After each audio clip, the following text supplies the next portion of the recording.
It's not going to come as any great surprise to red pill men that the red pill life isn't all roses. We enjoy the freedom that comes with it, the escape from chivalry, hypergamy, and a lot of other artifacts of gynocentrism. We enjoy the fact that we're not bound to knee-jerk white knighting and slobbering endorsement of whatever glory du jour is being lavished on women because they can tie their shoes as well as a man. Most of us know that we will never, or at least never again, face the perils of family court, and that we won't be sweating the bills to support women who think that showing up with a vagina is the only requirement they have in a relationship. Even those of us in relationships, if our red pill dosage is sufficient, never worry about the hysterical wrath of a woman scorned, and we don't bother ourselves with satisfying a woman's childish demands.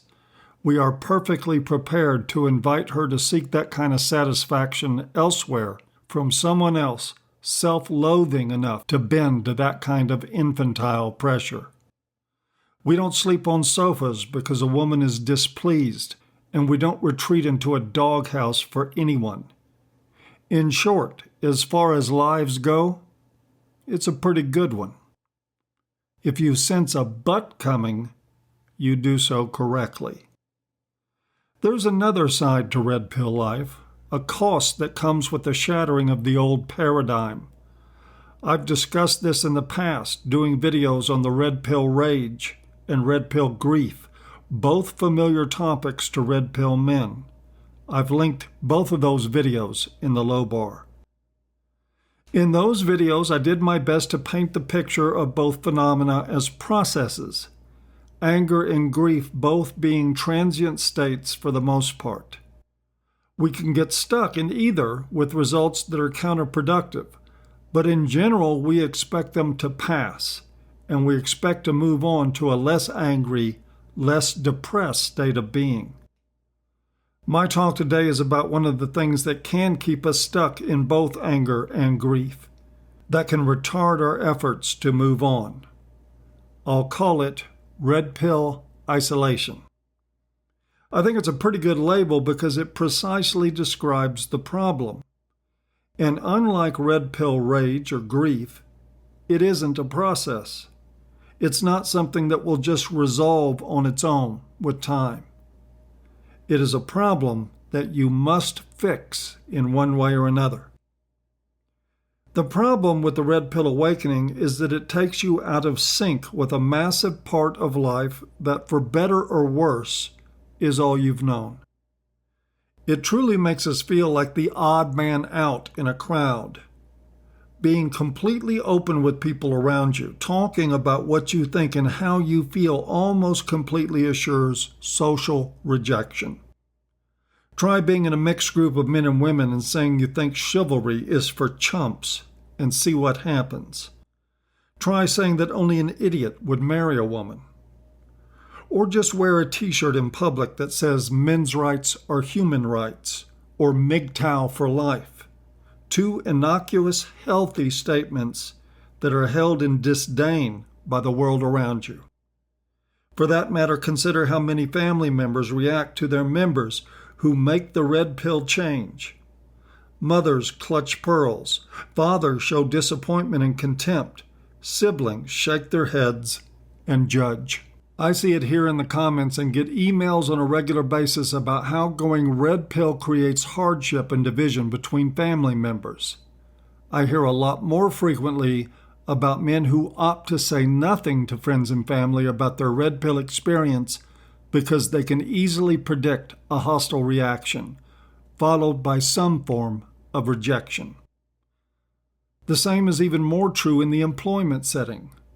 In workplaces, even those where employees will banter about subjects like politics, you won't find men speaking a word on their thoughts about hypergamy and gynocentrism, and they are wise to remain silent. You'd stand a better shot at staying employed talking about your retail meth business than to come to work with your thoughts and opinions on the dangers of being vulnerable to the average woman. There's no other way to put it. If you're red pill, you're pariah, though I expect no one needed to tell you that It's why you see so many red pill men online who take great care to keep their identity hidden. Nobody wants the trashing of their reputation that comes with a lack of this kind of conformity. And to whatever degree you do choose to reveal who you are to the world around you, there'll be a price to pay for it. One only has to look at mainstream media's coverage of MRAs and MGTOW to tell you everything you need to know. This isolation, the red pill isolation, isn't a process that will resolve on its own. It's not a stage to pass through on the way to something better, and it has very serious implications for those whom it affects.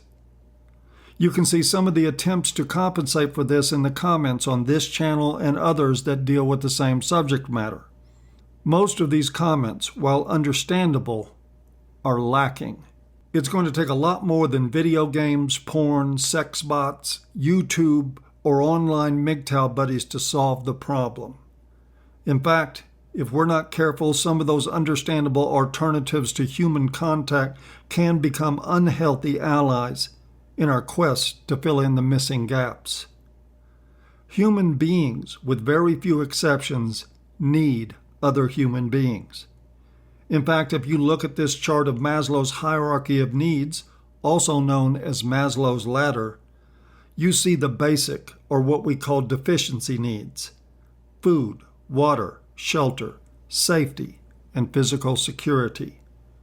The very next level up on the pyramid is the psychological needs: belonging, social connection, intimacy, love. I note that Maslow was astute enough not to have included marriage in his hierarchy, and sure enough, marriage isn't required for psychological health. In fact, in these times, it may be a significant contributor in men for the loss of psychological health. But the need for people, for social connection and acceptance, is an undeniable constant. And we would be less than honest practicing a blind refusal to follow evidence to come to any other conclusion than the fact that the red pill awakening puts those badly needed things in peril. It would be easy at this point, understandable even, to conclude that ignorance is bliss, that the price to pay for enlightenment about the real nature of sexual politics is too great, that we are just better off with blue pills and life on the sexual plantation. I'm not buying that, though. First, there is not much we can do about the enlightening. You can't unswallow the red pill once you've really taken it. Like it or not, you've turned on the lights in the room, and at this point, there's no turning them off again. Second, the fact that 99% of the people around you are walking around in a sexual fog doesn't mean their psychological needs are being met either. Performing like a circus animal for your dinner doesn't make the meal nutritious. Men who sell out their self-respect and their dignity to please women aren't getting their psychological needs met. They are getting pats on the head from their trainers, and they have to invest a lot of energy in the fantasy of being loved. I am convinced that this is at the root of a lot of depression for married men. Or as noted psychiatrist R.D. Laing said, and I quote, "The person who does not act in reality and only acts in fantasy becomes himself unreal. The actual world for that person becomes shrunken and impoverished." Unquote. We see those fantasies shattered 1,000,000 times a year in our family courts. That is the more obvious manifestation of the problem. More commonly, but perhaps less visibly, we see the result in the darkness of that shrunken, impoverished world. We have seen it in men who simply died inside after struggling for years to maintain the illusion of being loved and valued, in marriages that constantly drum them with the fact that they are neither. We see it in that common consequence of marriage, the destruction of social support for the man, the withering of all the man's psychological needs. Sure, there are some marriages that turn out a lot better than that. But a growing number of men are figuring out that rolling the dice on that isn't a good gamble in 2017. And there are certainly families healthy enough to embrace the person even if they can't or won't embrace their ideas. But again, the audience for red pill thinking doesn't typically come from these unicorns of family health. I say all that to point out that gratifying true human psychological needs isn't easy for anyone. We all yearn for human connection, affection, and belonging, yet can quite commonly feel like we're missing the boat. Even in the age of social media, with access to other people previously unimaginable, we seem to be drifting further and further apart from each other. In the middle of all this darkness, I think there is a point of light for red pill men. Red pill men should have the easier go of this hard road because their relationships aren't grounded on fantasy. They have been down that path, and they've seen it fall apart. Indeed, that is what brought them to this place. And they have a job ahead of them in carving out a place in life where the needs for social connection are not met at the cost of living lies. Sadly, I think the trauma that so often leads men to go their own way also sours them on humanity. Thus, we see the push for the artificial remedies, and while no one in their right mind would stand in harsh judgment about men seeking refuge in those things, our need for each other remains as it always has. Maslow's ladder withstood the test of time. Obviously, each man who beats the red pill isolation will have his own way of doing it. I think, though, if my own path is any indication, that it requires the willingness to risk, to roll the dice on people, even though people are more often a source of disappointment than satisfaction. That reality only proves that we face the same dilemmas as blue pill men, only our radar for the disappointments is a little sharper.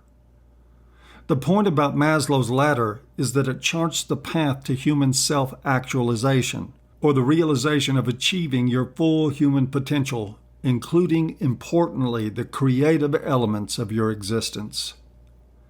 Maslow's contention was that each rung on that ladder is essential to getting to the next level up, that there is no skipping past one part on the way to the other, that in fact we need human contact, approval, acceptance, and love in whatever form that comes, lest we remain stuck at the level of deficiency needs, chained to an existence that can only be defined as meaningless.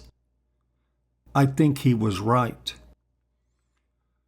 We don't need commitment to women to forge that path, but we do need people. It's my hope for the men who follow this channel and who find whatever meaning serves them in the material that they consider this on their red pill journey. That in coming to avoid that which has harmed them in life, they don't cut themselves off from the things and from the people that will heal them. I'm not saying it's easy. I'm just saying there's nowhere else to go. And that is it for today's talk, folks. As always, thank you for listening, and we'll see you next time.